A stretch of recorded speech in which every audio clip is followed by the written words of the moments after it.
आप सभी भाई-बहनों का आध्यात्मिक ज्ञानात्मक चैनल की ब्रह्म मुहूर्त ज्ञान उपदेश कक्षा में एक बार फिर स्वागत है।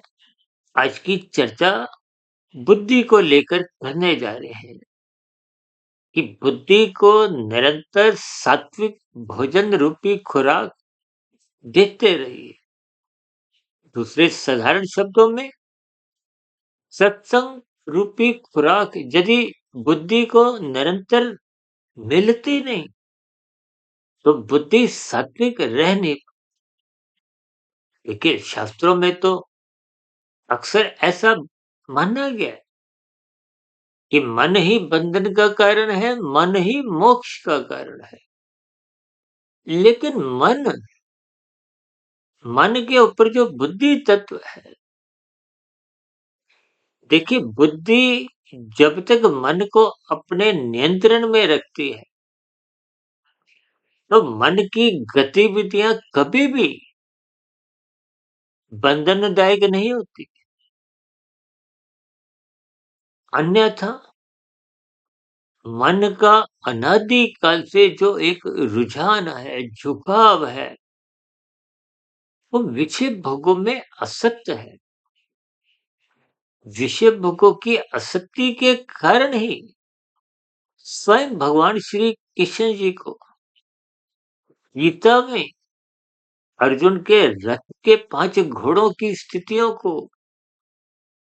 इंद्रियों से जोड़ते हुए या भोग विषयों से जोड़ते हुए सूक्ष्म सूक्ष्म शरीर की अलग अलग स्थितियों से जोड़ते हुए उन 5 घोड़ों की लगाम को मन से संबोधित किया और उस लगाम को स्वयं भगवान जी ने अपने हाथों में रखते हुए परमात्मा की सम्मुखता बनाए रखने का एक ज्ञान उपदेश दिया। इन सभी स्थितियों को जब तक आप ज्ञान पूर्वक समझते नहीं, देखिए गीता के प्रवचन तो कितने ही होते रहते। भगवत पुराण की कथाएं भी भारत जैसे देश में तो प्रतिदिन ही सैकड़ों शहरों में होती। लेकिन इन सभी स्थितियों को जब तक आप गहरे तल पर समझते नहीं है, देखिए शाब्दिक स्तर पर ज्ञान सुनना कानों का विषय है, आंखों द्वारा पढ़ने का विषय है। लेकिन इन सभी स्थितियों को यदि आप अर्थपूर्वक नहीं समझ तो शब्द तो देखिए, अक्सर आप कभी कभी कुछ बच्चों को बात बोलते हो तो बच्चे जब जवाब नहीं देते तो आप और हम क्या कहते हैं कि क्या सुना नहीं। ऐसी स्थितियां अक्सर आपके हमारे जीवन में एक बार नहीं अनेकों बार बनती। अध्यापक भी देखिए कक्षा में जब पढ़ा रहे होते हैं तो सभी विद्यार्थी अध्यापक की बातों को ध्यान पूर्वक नहीं सुनते। जबकि कक्षा में मान लो उदाहरण के लिए 30 विद्यार्थी हैं। अब 30 के 30 विद्यार्थियों के कान तो खुले हुए हैं, आंखें भी खुली हुई हैं। ब्लैक बोर्ड पे जो जो अध्यापक द्वारा समझाया जा रहा है, लिखा जा रहा है, बोला जा रहा है, लेकिन सबकी विद्यार्थियों की अलग अलग स्थितियां हैं। तो इसका अभिप्राय क्या है? आंखों के साथ मन का, बुद्धि का जुड़ना नितांत आवश्यक है। कानों द्वारा सुनते हुए मन बुद्धि का जुड़े रहना नितांत आवश्यक है। अन्यथा कानों द्वारा वो बात भीतर जाती ही नहीं। कहते हैं ना बच्चे आजकल सुनते नहीं, अनसुना कर देते हैं। भगवान श्री कृष्ण जी ने भी तो दुर्योधन को एक बार नहीं, 2 बार नहीं, कितनी बार समझाया। दुर्योधन ने भी भगवान श्री कृष्ण जी की बातों को अनसुना करता। अनसुना करने के परिणाम आप और हम जानते हैं कि अर्जुन ने भगवान श्री कृष्ण जी की बातों को आरंभ से अंत तक सदा ही एक विशेष महत्व दिया, उसको जीवन में ढाला। फलस्वरूप उनके जीवन की सात्विक स्थितियों को आप और हम भली भांति परिचित है। यानी कि जब तक आप अपनी बुद्धि को निरंतर सत्संग रूपी खुराक नहीं देते, तो बुद्धि धीरे धीरे कमजोर होने लगती है, मरने लगती है।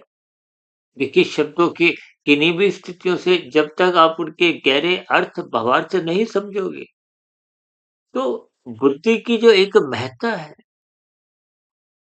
अक्सर हमने कभी कभी अपने वीडियो का नाम कुछ ऐसे भी रखे कि बुद्धि रूपी बल्ब को सदा ऑन रखो। ऑन रखने का मतलब ही यही है कि उसको निरंतर सत्संग रूपी खुराक देते रहो, तभी बुद्धि सात्विक बनती है। सात्विक बुद्धि में ही फिर विवेक शक्ति जगने लगती है। विवेक शक्ति जगने से फिर शास्त्रों का जो ज्ञान विज्ञान है, यानी कि ज्ञान विज्ञान की जो एक सूक्ष्म कड़ियां हैं, वो मनुष्य को समझ में आने लगती है। ये माया रूपी जो एक यंत्र है, कि माया का अभिप्राय त्रिगुणात्मक स्थितियों से है, तीन गुणों की रहस्यमय स्थितियों को है, जिसको स्वयं भगवान श्री कृष्ण जी ने गीता में एक गूढ़तम ज्ञान के साथ संबोधित किया। और इन सभी स्थितियों को आप और हम हल्के में लेते हैं, तभी तो आप अपने स्थूल शरीर को महत्व देते हैं। और ऐसे कितने मनुष्य हैं जिनको देखिए स्थूल शरीर के भीतर सूक्ष्म शरीर होता है, के भीतर कारण शरीर है, ऐसा कोई बोध ही नहीं। भले ही आत्मा को आप और हम कुछ अंश में तो स्वीकार करते हैं, लेकिन इन सभी स्थितियों को यथार्थ रूप से जब तक आत्मा और परमात्मा के यथार्थ संबंध को आप और हम समझते नहीं, फिर जो प्रकृति के तीन गुणों की जो एक रहस्यमय स्थितियां हैं, उनका भी आपको भी सही सही ज्ञान हो नहीं पाता। देखिए, आप शरीर को निरंतर भोजन देते रहते हो, शरीर को भोजन नहीं मिले तो शरीर मर जाता है। कि एक निश्चित समय के बाद उसमें शिथिलता आती है, वो तो एक शरीर का एक स्वभाव है। भौतिक स्थितियों में देखिए, एक वृद्धि होती है, फिर ठहराव आ जाता है, फिर ह्रास होता है। तो आपके मेरे जीवन में भी देखिए, माता के गर्भ में आपका बड़ा स्थूल शरीर का निर्माण होता है। 9 माह 9 दिन की स्थितियां शास्त्रों में कही गई। उसके बाद एक शिशु के रूप में जन्म होता है। शिशुकाल की अवस्था लगभग 2.5-3 वर्ष तक बनी रहती है। उसके बाद बचपन अवस्था की स्थितियों में अब हम अपने बच्चों को प्ले स्कूल, नर्सरी कक्षा में देखते हैं, भेजते हैं। इन सभी स्थितियों को हमें ज्ञानपूर्वक समझना है। आज बच्चों को हम प्ले स्कूल में भेजते हैं, कितना धन खर्चते हैं, समय खर्चते हैं, किस लिए? ताकि बुद्धि में एक विकास हो, विकसित बुद्धि हो। देखिए, बुद्धि का विकास होने के लिए ही आज देखिए, छोटी कक्षा के बाद फिर बड़ी कक्षाएँ हैं, फिर कॉलेज की पढ़ाई है, और कॉलेज की पढ़ाई के बाद भी आजकल देखिए कुछ ऊँचे-ऊँचे संस्थानों में उच्च शिक्षा के आधार पे भी बुद्धि को एक विकसित किया जाता है। लेकिन ये सभी स्थितियाँ देखिए भौतिक स्तर पर है, जबकि शास्त्रों में बार-बार कहा गया है, इस बुद्धि को एक निरंतर भौतिक स्थितियों में तो आप जितना भी इसमें विकास करो, अच्छी बात है। लेकिन बुद्धि को जब तक आप एक विवेकशील नहीं बनाते, विवेकशील होने से ही बुद्धि को शास्त्रों के जो एक सूक्ष्म रहस्य है, वो समझ में आने लगते हैं। जब उसको सूक्ष्म रहस्य, शास्त्रों का ज्ञान विज्ञान, कर्मफल सिद्धांत की स्थितियां, आत्मा परमात्मा का जो एक सजातीय संबंध है, माया में ये 3 गुण कैसे-कैसे कार्यरत क्रियाशील रहते हैं। जब इन सभी स्थितियों का ज्ञान विज्ञान समझ में आने लगता है, फिर ऐसी स्थितियों में उस बुद्धि में सात्विकता अधिक बनी रहती है। सात्विकता अधिक बनी रहने से ही उसमें विवेक शक्ति जगती है। अब जिनकी बुद्धि देखिए भौतिक स्तर पर ही जागी हुई है, तो उनकी विषय भोगों में ही आसक्ति बनी रहती है।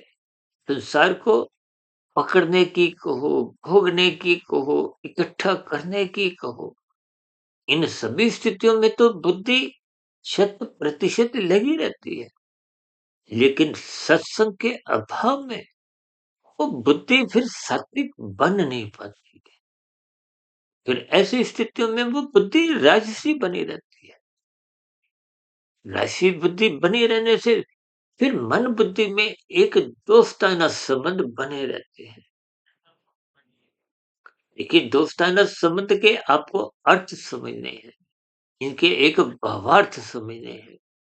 देखिए मन की तो विषय भोगों में आसक्ति बने रहने के कारण ही आपका हमारा 84 लाख प्रकार की योनियों में कर्मफल सिद्धांत के अनुसार बार बार एक जन्म मरण की स्थितियां बंधन रूपी बनी रहती हैं।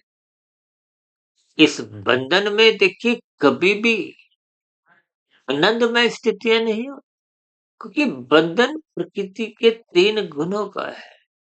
बंधन माया का है, बंधन संसार का है, बंधन परिवार का है। इन सभी स्थितियों में आपके हमारी देखिए तो शरीर के स्तर पर भले ही सुख सुविधा के साधन आपके हमारे प्रचुर मात्रा में आ भी जाए, स्वादिष्ट पदार्थों का भी कि हमारे जीवन में भले ही बोलबाला बना रहे, लेकिन इन सभी स्थितियों का भी युवावस्था में कहो, प्रौढ़ अवस्था में या कुछ आरंभिक वृद्धावस्था की स्थितियों तक ही एक विशेष महत्व रहता है। जैसे जैसे वृद्धावस्था की स्थितियां आगे बढ़ने लगती हैं या यूं को कि मृत्यु की परछाई का कुछ बोध होने लगता है, तो यही सुख सुविधा के साधन कहो, मान प्रतिष्ठा की स्थितियां भी आपको में भीतर ही भीतर कहीं ना कहीं उदासी, खिन्नता, अप्रसन्नता, असंतोष, ये सभी स्थितियां भीतर उठने लगती है। क्योंकि जब तक बुद्धि सात्विक नहीं रहती, तब तक उसका मन के ऊपर कभी भी नियंत्रण संभव ही नहीं है। कि अक्सर हम अपनी चर्चाओं में बुद्धि को बॉस शब्द से भी संबोधित इसीलिए करते हैं। इसे आप देखते हो ना, व्यवसाय में या और भी देखिए कुछ सरकारी विभागों में या कहीं भी देखिए कुछ एक नौकरी पेशा की स्थितियों में एक कर्मचारी के ऊपर एक उसका बॉस होता है या एक ऑफिसर कहो, किन्हीं भी शब्दों में देखिए बात की अहमियत को समझना है। मन के ऊपर परमात्मा ने बुद्धि तत्व इसीलिए रखे हैं, क्योंकि मन को सही गलत की पहचान नहीं। देखिए आप बैंक में भी जाते हो ना, बैंक में अंदर घुसते ही पहले बार एक गार्ड होता है, चपड़ासी हैं, क्लर्क हैं, हेड क्लर्क हैं, और भी देखिए कुछ असिस्टेंट कमिश्नर, एक कुछ अलग-अलग देखिए आप स्थितियाँ समझती हो, मैनेजर की स्थितियाँ। देखिए, इन सभी उदाहरणों से आपने बात की गहराई को बुद्धि से एक समझना है। जब तक बुद्धि मन को नियंत्रित रखती है, तो मन रजोगुण में गहरे तल पर कभी भी उतरता ही नहीं। इस स्थूल शरीर की अवस्थाओं की पूर्ति करना तो हमारा एक स्वभाव है, आवश्यकता है। लेकिन भोग विषयों की गलियों में जब आप गहरे तल पे उतरते हो, ये गहरे तल पे उतरना ही अमर्यादित विषय भोग है। आज देखिए संसार में, भारत जैसे आध्यात्मिक देश में भी आज 24/7 विषय भोगों की जो एक आसक्ति है, देखिए सातों दिन 24 घंटे। आजकल तो देखिए ब्याह शादियों में भी कुछ ऐसी ही स्थितियां आप देखते ही हो। रात को 10 बजे, 11 बजे, 12 बजे, एक एक, दो दो, तीन तीन बजे तक देखिए कुछ ऐसी राजसी स्थितियां बनी रहती हैं। खाने पीने की स्थितियां बनी रहती हैं, भोग विलास की स्थितियां बनी रहती हैं। और भोग विलास खाने पीने की स्थितियों में मन की रुचि बनी रहती है। ये मन की एक कमजोरी है। इस मन की कमजोरी के कारण ही देखिए ये फिल्मी जगत में जो आप नई नई फिल्में देखते हो, फैशन की दुनिया में नए नए जो फैशन आते हैं, और भी देखिए संसार की अलग अलग स्थितियां। आजकल तो देखिए माल की स्थितियां आप देखते ही हो, ऑनलाइन की स्थितियां आप खरीदा खरीदी की देखते ही हो। तो ये सभी स्थितियां जब अमर्यादित आपके हमारे जीवन में बढ़ती जाती है, और बुद्धि इन पर कभी कोई नियंत्रण नहीं रखती, तो इसका मतलब क्या है कि बुद्धि की रजामंदी बनी हुई है। तो मन बुद्धि की दोस्ताना संबंध का मतलब ही ये है कि बुद्धि की भी अब विषय भोग में रुचि है। मन की रुचि तो पहले ही थी। तो फिर ऐसी स्थितियों में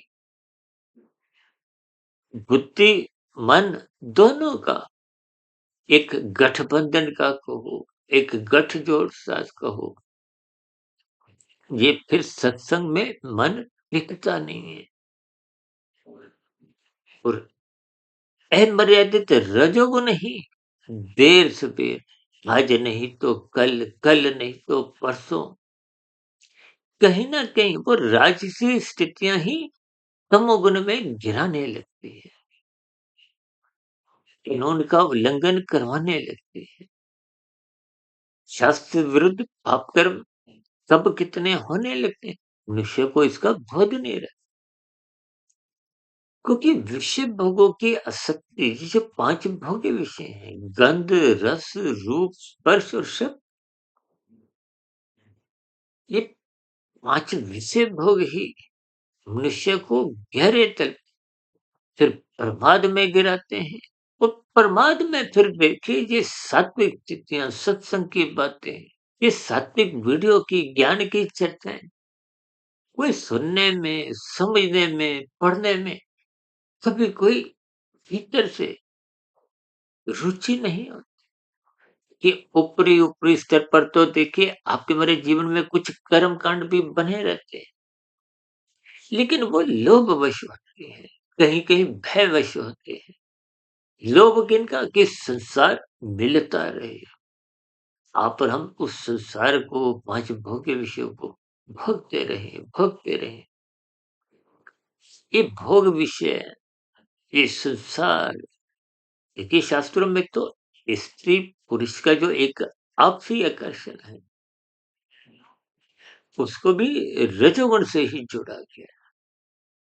संसारी जितने भी आकर्षण है, उनको रजोगुण से ही जोड़ा गया। तो फिर ये रजोगुण ही जब सतोगुण का दामन छोड़ देता है या कमजोर हो जाता है, कि अक्सर हम अपनी चर्चाओं में क्या कहते हैं कि धर्म की चार दीवारी इतनी मजबूत बनाओ, इतनी ऊंची बनाओ कि ये जो अर्थ और काम है, देखिए अर्थ का अभिप्राय धन से है, पदार्थों से है, संसारी सुख सुविधा के साधनों से है। और ये अर्थ कोई प्रत्यक्ष रूप से देखिए आप और हम धन खाते नहीं, इस धन से ही आप सुख सुविधा के साधन खरीदते हो, स्वादिष्ट पदार्थ खाने के आप खरीदते हो, भोगते हो। और भी आपके मारे देखिए पहनने के वस्त्र हैं, और भी देखिए भोग विलासिता की कितनी ही स्थितियाँ हैं, चाहे वो कार्य की स्थितियाँ हो गए, घर बाहर एक मकानों की स्थितियाँ हों, फिर भी देखिए इसमें विभिन्न प्रकार की स्थितियाँ भौतिक स्तर पर रह जाती हैं। तो इन सभी स्थितियों में ये प्रमाद उत्पन्न होते-होते ये कब आलस्य में गिरा देता है और तमोगुण बढ़ाते हुए फिर मनुष्य कुछ छोटे रास्तों का इस्तेमाल करता हुआ कानून का भी उल्लंघन करता है और शास्त्र विरुद्ध भी कब कितने पाप कम करता जाता है। और कहीं-कहीं तो देखिए पाप कर्म करते हुए ये मन बुद्धि को अपना दोस्त ना समझते हुए फिर बुद्धि को ही नौकर बना लेता है। कि कहा तो अभी हम बात कर रहे थे कि मन के ऊपर बुद्धि को उसका बॉस बनाए रखो। अब मन बॉस बन गया है, बुद्धि उसके एक नियंत्रण में आ चुकी है। आज देखिए जो झूठ, छल, कपट, ठगी, हेरा-फेरी ये सब हम बिना बुद्धि के कर नहीं पाते। आजकल तो देखिए डिजिटल अपराध बढ़ते जा रहे हैं। ये सभी ठगी की जो एक स्थितियाँ हैं, चाहे ऑनलाइन की स्थितियाँ आजकल तो देखिए डिजिटल अरेस्ट होने की भी कुछ स्थितियाँ समाज में आपके हमारे सुनने में आ रही है। तो ये सभी स्थितियाँ उस बिगड़े हुए मन के कारण है। उन बिगड़े हुए मन को हो, विषय भोगों की आसक्ति को हो, तो फिर कानून का उल्लंघन, शास्त्र विरुद्ध पाप कर्म, ये बिना बुद्धि की सहायता के संभव ही नहीं। कि अब देखिए ना समाज में जितने भी अपराध होते हैं, वो सर्वप्रथम अपराध करते-करते भी अपने बचने के कितने रास्ते ढूँढते हैं। ये बिना बुद्धि के संभव ही नहीं। यानी कि जब बुद्धि मन के नियंत्रण में आ जाती है, तो फिर बुद्धि को मन के अनुसार ही चलना पड़ता है। ऐसी बुद्धि को आप तामसिक बुद्धि समझ सकते हो कि तामसिक बुद्धि तो फिर कानून का भी उल्लंघन करवाती है, शास्त्र विरुद्ध भी पाप कर्म करवाता हुआ हमारे कर्माशय बिगड़ते हैं। तो जब कर्माशय बिगड़ता है, तो संस्कार तो साथ के साथ भी बिगड़ते हैं। दूसरी विशेष बात, जब स्थूल शरीर के स्तर पर हम हेरा-फेरी करते हैं, घोटालेबाज़ियाँ करते हैं, विभिन्न प्रकार की जो योजनाएँ बनती हैं, तो वो एक मन बुद्धि के स्तर पर जो एक सोचने की प्रक्रिया है, यानी कि अब वो बुद्धि मन का एक गुलाम बन जाती है। इन सभी स्थितियों में मनुष्य कब कितने पाप कर्म करता हुआ अपना कर्मश्य के साथ-साथ संस्कार बिगाड़ता है। देखिए जब मन बुद्धि के स्तर पर आप विभिन्न प्रकार की हेरा-फेरियों की कुछ स्थितियाँ निरंतर चिंतन में रखते हो, हालाँकि देखिए उस चिंतन से आपका मेरा कोई कर्मशय प्रथम दृष्टि में तो नहीं बनता, लेकिन बुरा चिंतन वो निरंतर संस्कार बुरे कार्य शरीर में बनाता जाता है। बने हुए बुरे संस्कार जब गहरे तल पे देखिए, जब बुरे संस्कार कार्य शरीर में एक बहुमत के स्तर पर बन जाते हैं, स्वभाव बिगड़ जाता है। देखिए जैसे संसद में या विधानसभा में जिस दल विशेष की प्रधानता होती है, उसी की ही चलती है, उसी के ही नियम कायदे बनते हैं, कि उनकी ही सरकार चलती है। फिर ऐसी स्थितियों में जब बुरे संस्कार बन जाते हैं, तो आपके हमारी जो स्थूल शरीर के स्तर पर जो सरकार है, जो आपकी हमारी क्रियाएँ हैं, जो आपकी हमारी गतिविधियाँ हैं, वो कोई अच्छी नहीं बनती। देखिए, जब बुरे संस्कार कारण शरीर में बहुमत के तल पर राज्य करते हैं, तो मन बुद्धि के स्तर पर आपको में परेशान करते हैं, धक्का देते हैं। किसको? इंद्रियों को। स्थूल शरीर की 5 ज्ञानेंद्रियाँ हैं, आँख, नाक, जिह्वा, त्वचा और कान। इसी तरह 5 कर्मेंद्रिय हैं, हाथ, पैर, वाणी, लिंग, गुदा। ये 5 ज्ञानेंद्र ज्ञानेंद्रियाँ और 5 कर्मेंद्रियों को ये भोग विषयों को भोगने के लिए विवश कर देती है, धक्का देती है। कि समाज में बलात्कार, हत्या और भी देखिए कितने प्रकार के जो आप जघन्य अपराध देखते हो। ये बहुत ही बुरे संस्कार जिनके कारण शरीर में बन जाते हैं। देखिए साधारण स्तर पर जैसे-जैसे संस्कार कारण शरीर में बने होते हैं, वो पहले मन बुद्धि के स्तर पर विचार आते हैं, वृत्तियाँ जगती हैं, फुरने आते हैं। फिर वो उठने वाले फुरने यानी कि मन बुद्धि की स्थितियाँ फिर स्थूल शरीर के स्तर पर उसका संचालन करते हैं। अच्छा बुरा वो तो देखिए आप समझ ही गए। लेकिन जो बहुत ही गहरे तल पर बुरे वेग, तूफ़ानी वेग से आते हैं, बुरी एक संस्कारों के कारण, वो तो मन बुद्धि के स्तर पर रुकते ही नहीं। वो तो स्थूल शरीर के स्तर पर, ज्ञानेंद्रियों के स्तर पर भोग करवा जाते हैं और कर्मेंद्रियों के स्तर पर जघन्य अपराध करवा जाते हैं। देखिए इन सभी स्थितियों की 3 शरीरों की स्थितियाँ को हो, क्योंकि स्थूल शरीर की इंद्रिय रूपी ज्ञानेंद्रियाँ हो चाहे कर्मेंद्रिय हो, वो तो मात्र एक यंत्र है। इसका संचालन मन बुद्धि ही करते हैं। तो यदि बुद्धि को सात्विक एक स्थिति मिल जाती है, निरंतर सत्संग रूपी खुराक मिलती है, गुरु के प्रवचन सुनने की उसकी रुचि बनी रहती है, शास्त्रों का स्वाध्याय होता रहता है, ब्रह्म मुहूर्त में उठते हैं, तो फिर वो सात्विक बुद्धि में विवेक शक्ति जगने लगती है और विवेक शक्ति सदा ही परमात्मा के मार्ग पर अग्रसर करती है। तो फिर आपके हमारी क्रियाओं में कर्म योग, ज्ञान योग, भक्ति योग की स्थितियाँ बनती हैं। ये कारण शरीर में फिर शुभ संस्कार बनाते हैं।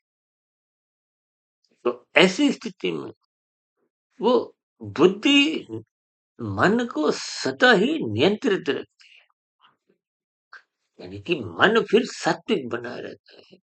तो स्थूल शरीर द्वारा जितनी भी क्रियाएं होती हैं, वो सब एक मर्यादित होती हैं, धर्मानुसार होती हैं।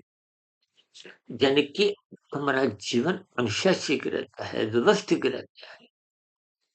देखिए इन सभी स्थितियों को ही 3 शरीरों की स्थितियाँ को हो, संसार की स्थितियाँ को हो, कलयुग की स्थितियाँ को हो या आपके हमारे व्यवहार में जो-जो स्थितियाँ हैं, उन सभी स्थितियों को ही आज हमने एक मन और बुद्धि की स्थितियों पर कुछ चर्चा एक विशेष स्तर पर इसलिए रखी है ताकि आप अपनी बुद्धि को निरंतर श्रद्धापूर्वक सत्संग में लगाओ।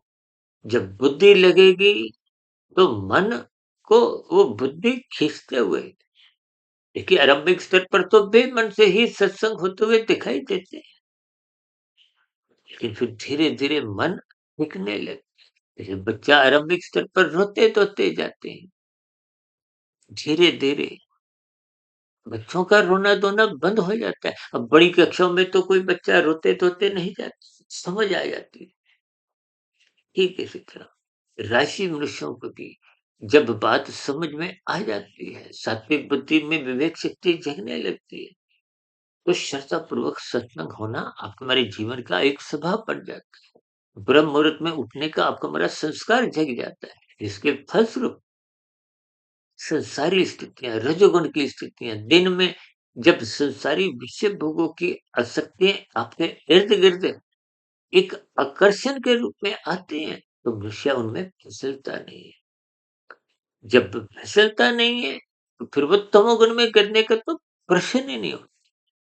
इसलिए हम सभी भाई-बहनों को अपने मिले हुए जीवन में बुद्धि को निरंतर सत्संग रूपी खुराक देते रहिए, ब्रह्म मुहूर्त में उठते रहिए, शास्त्रों का स्वाध्याय करते रहिए, गुरुओं के प्रवचनों को अध्ययन पूर्वक सुनते रहिए, ताकि विवेक शक्ति जगने लगे, मन पर नियंत्रण सदैव बना रहे। क्योंकि इंद्रियों को तो देखिए जैसे जैसे पीछे से निर्देश आते हैं मन बुद्धि के, वैसे वैसे ही ये स्थूल शरीर रूपी यंत्र कार्य करता है। इन सभी स्थितियों को आत्मा की प्रेरणा से, गुरुओं के आशीर्वाद से, कुछ विशेष उदाहरणों द्वारा कुछ प्रकाश डालने का मैंने प्रयास किया। और समझाने में देखिए कुछ कमी रह सकती है। आप सभी भाई बहन भी इन सभी स्थितियों को ज्ञान पूर्वक इस पर चिंतन करें। फिर भी आपके चिंतन में कहीं कोई बात समझ में नहीं आई हो, तो आपके प्रश्नों का, आपके सुझावों का और मेरी कही गई बातों पर आपकी कोई आपत्ति हो, तो आपकी शिकायतों का भी नीचे दिए गए कमेंट्स बॉक्स पर सदा ही स्वागत है। चर्चा विशेष को यहीं विश्राम देते हैं, इन शुभकामनाओं के साथ कि आपके बुद्धि में भी निरंतर विवेक शक्ति जगने की स्थितियां मजबूत हों। इन्हीं शब्दों के साथ चर्चा विशेष का भी यहीं विराम देते हैं। आप सभी भाई बहनों का इस चर्चा विशेष को ध्यान पूर्वक, धैर्य पूर्वक, गंभीरता पूर्वक सुनने के लिए बहुत बहुत धन्यवाद।